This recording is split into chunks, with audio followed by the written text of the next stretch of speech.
Babe, for Valentine's Day, we are going to actually finish my Christmas gift. All right, so Jamie has actually bought us another one of those hand molds because the last one was such a disaster. I'll put a little replay on that for those folks who didn't see it.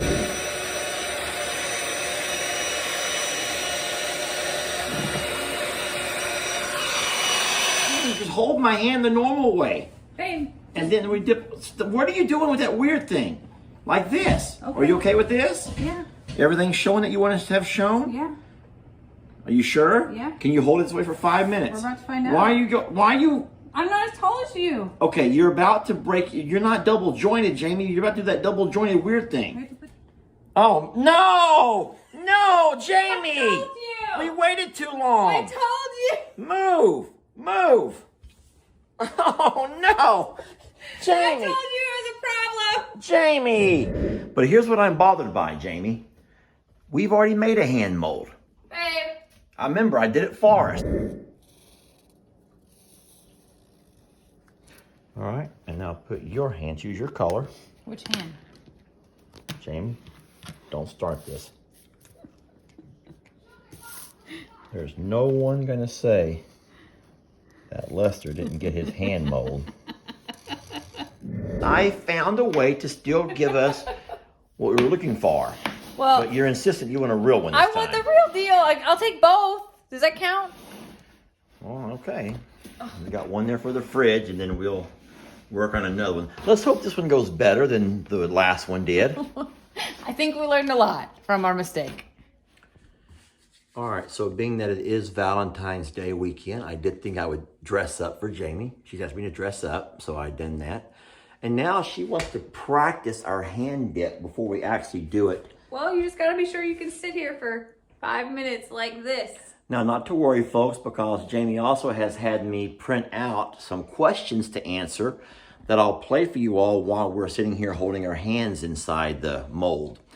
In case you're wondering why my face is so red, it's because Jamie sent me outside to answer my questions. It's 27 degrees out there. Well, I was hearing you in the background of mine. 27 degrees. And so she sent me outside to answer my questions, and so my face is numb. My hands are also numb.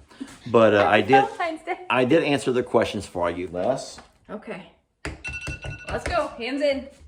All right, get your hand the way you want it. All right, ready? Now I have to stay there. How long? 5 minutes-ish. All right, so this is where I guess I will start all of the questions. So Jamie has sent me out to the barn to answer my 5 questions. And question number 1 was, who made the first move? And that's easy. That would be Jamie, seriously. When I say that, the reason I say she's made the first move, I'm trying to get to a spot where y'all can see me and see my pig Trudy, who's laid out here in the hay.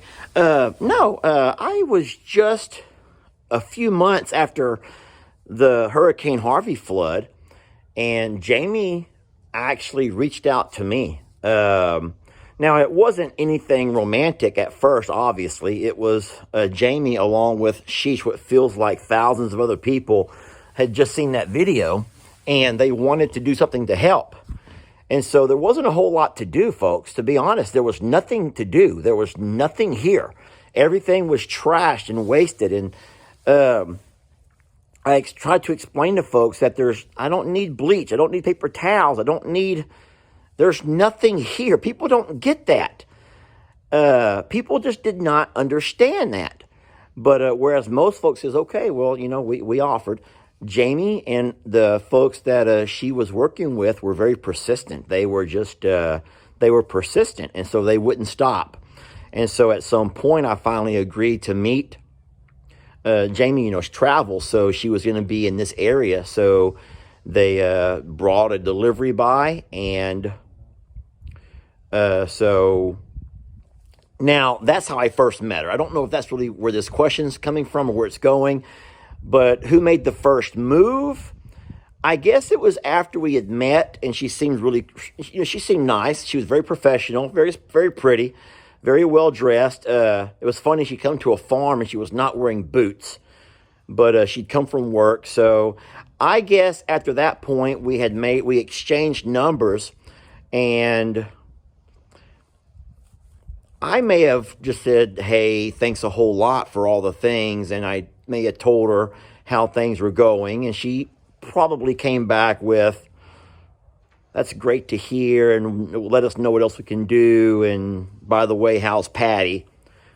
Which prompted me to come back and say, oh, Patty's doing great, and you know what? Can we just say that it was both of us? We both were equally... Yeah, we were both equally involved in the development of all of this.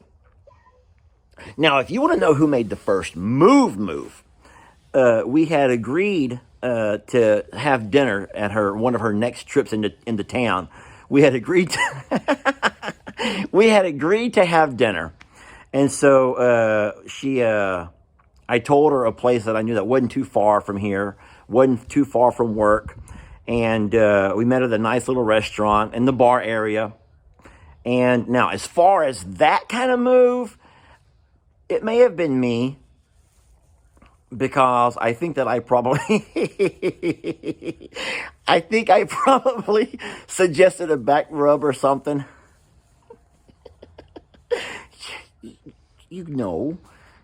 Just a back rub. And yeah, she agreed to a back rub. And then yeah. I don't know why I'm feeling so bashful telling this story. So yeah, Jami agreed to my back rub, and then, hey, it's these hands, folks. It's these hands. These farming, ranching hands just have the amazing power in these hands. I mean, look. Look at the power. Look at what it does to my baby girl over here. Look. Oh, yeah. See? Oh, sweet girl. So who made the first move? Well, duh, it wasn't me. It was Lester. I'm not talking about paint colors and flooring options and how to drywall mud and tape. And Lester's all like, hey, let's meet for lunch. Not me. And as far as who made the first move, oh, that was definitely him too, because the first time that I came back to the house with him to, see the animals, see all the work and he'd been doing on those paint jobs, he asked me to sit down on the couch and he rubbed my feet. It wasn't me. It wasn't me. So the second question wants to know who's the most romantic. Seriously? Who is the most romantic? I'm a guy who loves animals. I'm a guy who cries. What is not to... That's romance, y'all. I'm a guy that lays on my belly in the hay and kisses on pigs. Look, that's romance. I don't know what Jamie's going to come up with, but you know what? It really depends on how you define romance. I don't know. I define romance. I don't take walks down the beach, okay? I'm not that guy. But instead, I take walks out to the barn. Yeah. Long walks in the barn. That's what I do. So who's more romantic? I actually think it's me. I feel like as a woman that I kind of live in that space and I can romanticize a lot of things about the animals, about our relationship, maybe even about the little things that he does.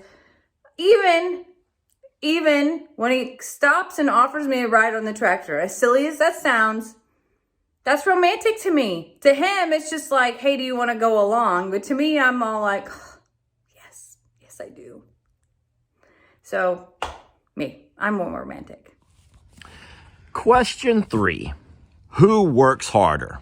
Well, once again, these are not cut and dry kinds of questions. These are not just cut and dry, because manual labor, there's no question about it, folks. I mean, I am up from daylight to dark, and there's always something. My body has taken it's taken a toll on my body. I come in the afternoons and I'm exhausted. And I work. I don't just work here on the farm. I have my other job, my real job, the one that pays the bills. So I do work, even though there have been some that says, all you do in your classes have fun. All you do in your buses have fun. That's not work. I work hard. I work very, very hard. Jamie's work is more taxing as far as the mind and the mental capacity. So Jami works equally hard in some ways, and she is slowly acquiring farm skill work. Jami can drive a tractor. Jami can, do things that with all of those feathered babies, she has helped me build stuff. So I just say with all due respect, I probably physically work harder. But no, I would say that physical labor, I definitely work harder. But I also think that if it comes down to who works the most here, Jami by far, with the stress that she has to deal with her work, her type of work, along with trying to manage this place and trying to, run the nonprofit and all of the stipulations. And I could not imagine what a pain that would be. So I'm just going to say that we both work equally hard, but in different ways. Hank, next question is, who works harder, me or Dad? So I do work hard.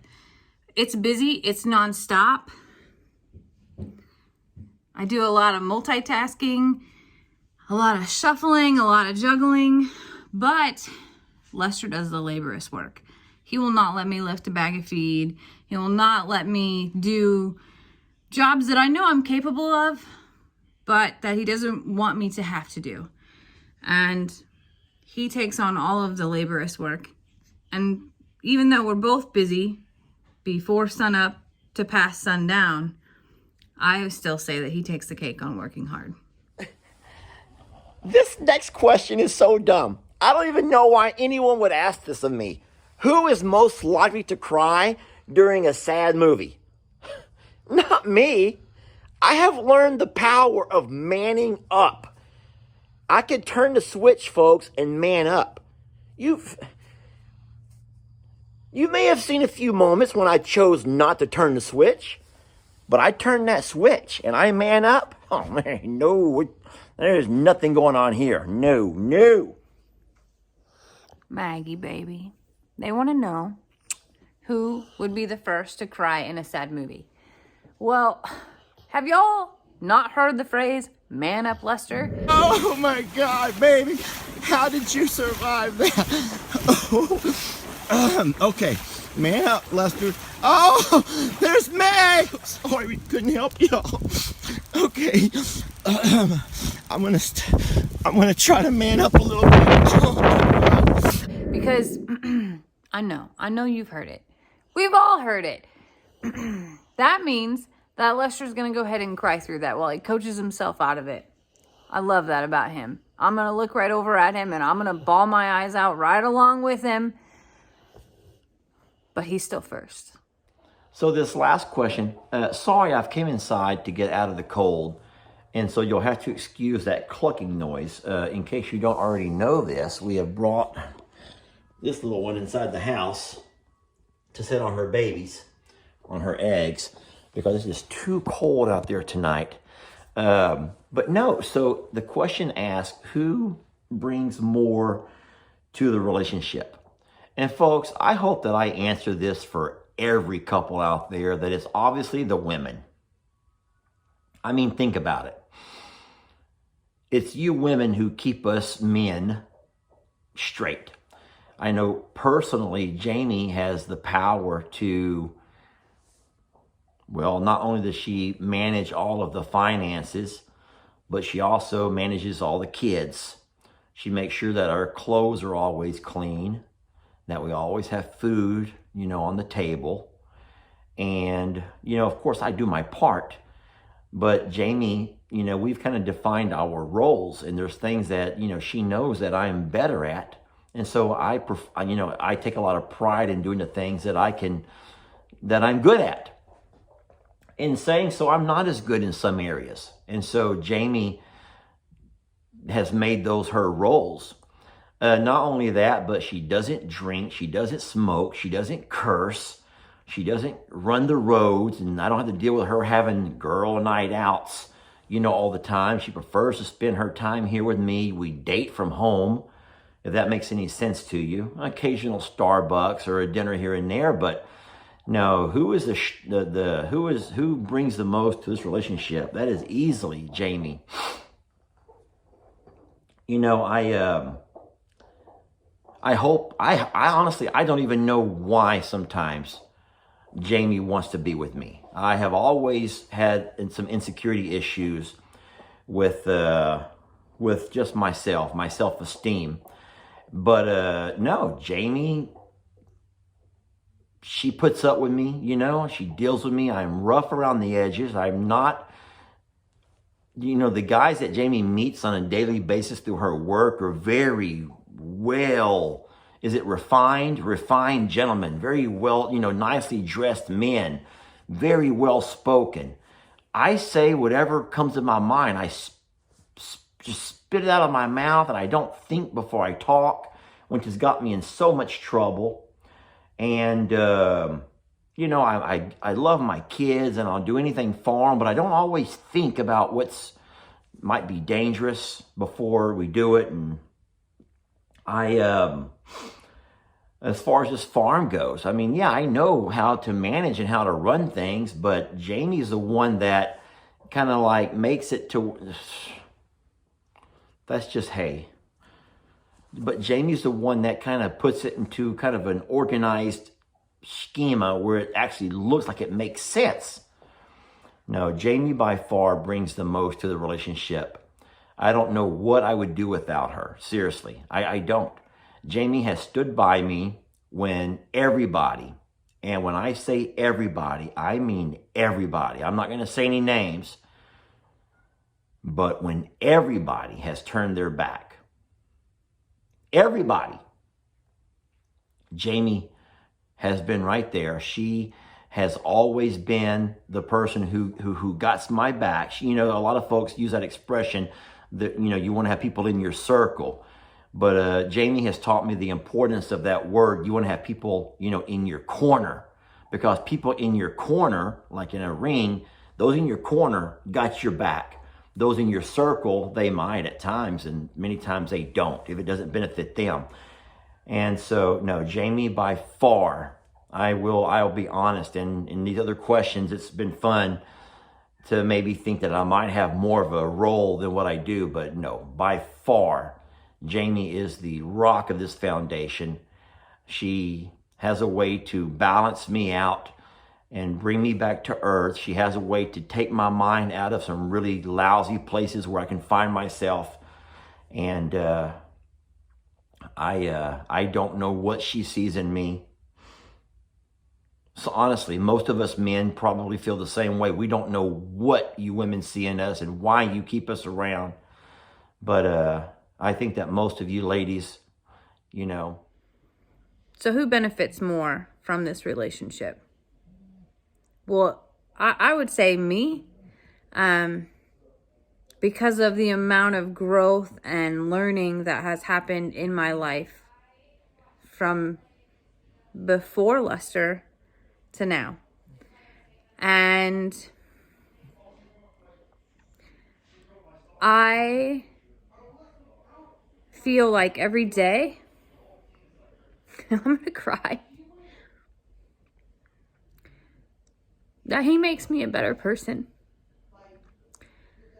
He has made me